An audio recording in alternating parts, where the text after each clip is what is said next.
Bonjour, pour ce petit tutoriel, je voudrais montrer comment dessiner une toiture, le remplant d'une toiture, toute simple.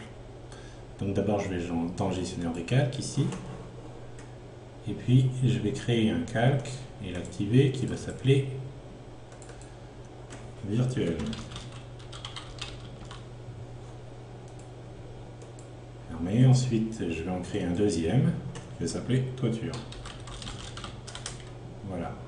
Alors j'ai appelé ce calque virtuel là et je l'ai activé. Ce sont juste des traits de construction.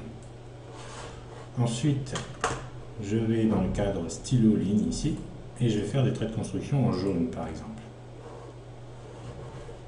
Et je vais commencer à dessiner ma toiture en vue de dessus.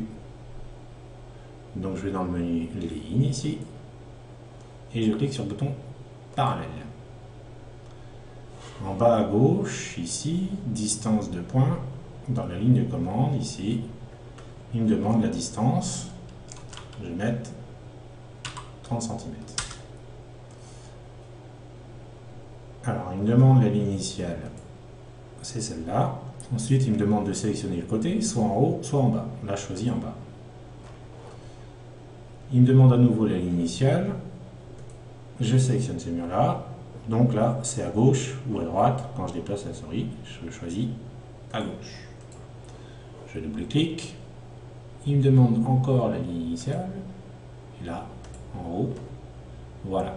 Donc là, j'ai commencé à dessiner des traits de construction. Je vais dessiner une ligne verticale ici, qui se boucle ici, comme ceci. Ensuite, je vais cliquer sur le bouton joindre ici. Il me demande de sélectionner la première ligne, celle-là, et la deuxième ligne, voilà. Il me demande la première ligne et la deuxième ligne, une deuxième fois, c'est bon. Ensuite, je clique sur le bouton X pour dessiner des lignes horizontales et je vais chercher à capter le milieu de cette ligne-là, qui est ici. Là, l'accrochage a changé de forme et il a détecté le milieu. Voilà, ici aussi, il a détecté le milieu. Et je double-clique. Voilà ma toiture virtuelle dessinée en vue de dessus. Maintenant, ce qui reste à faire, c'est à la dessiner en 3D. Donc pour cela, je vais aller dans le gestionnaire des calques et je vais changer de calque. Je vais dans calque toiture, je ferme et je change aussi de stylo. Voilà.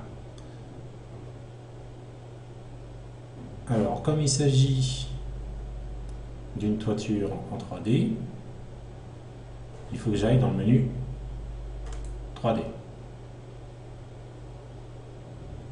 Ensuite, je vais aller en vue de côté pour observer certaines valeurs.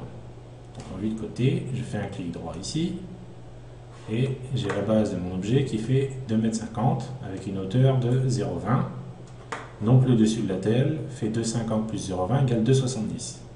Ça, c'est la base, c'est le dessus de mon plancher.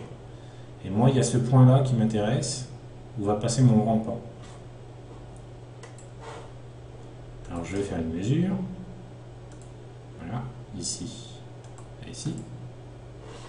Je clique 2 fois et j'ai 80 cm d'encuvement. Alors ici, j'avais dit que ça faisait 2,70 m de hauteur. Si je fais 2,70 m plus 0,80, ça me donne 3,50 m de hauteur. Ici, ce point-là, il est à 3,50 m. Je reviens en vue de dessus. Et ensuite, je vais commencer à dessiner ma toiture. Donc pour cela, je vais dans le cadre 3D éléments, ici. Et je clique sur ce bouton-là qui s'appelle polygone. Il me demande le sommet du polygone. Je m'accroche ici. Je clique une fois. Je fais entrer pour confirmer. Je clique une fois ici. Ou bien je double-clique, ça dépend. Il y a deux méthodes, à vrai dire. Je peux double-cliquer, je double-clique, voilà. Ou bien je clique une fois et je fais entrer avec le clavier. Ensuite, je peux fermer. Voilà. Donc ensuite, quand on a bien bouclé le tour, il demande la base ici, dans la ligne de commande tout en bas. Alors la hauteur de ma base, je l'ai calculé tout à l'heure en vue de côté, c'est 2,70 m plus 0,80 égale 3,50 m.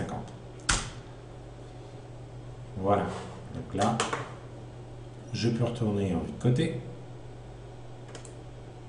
et je m'aperçois que la toiture est dessinée comme ceci et qu'elle n'est pas à la bonne dimension non plus.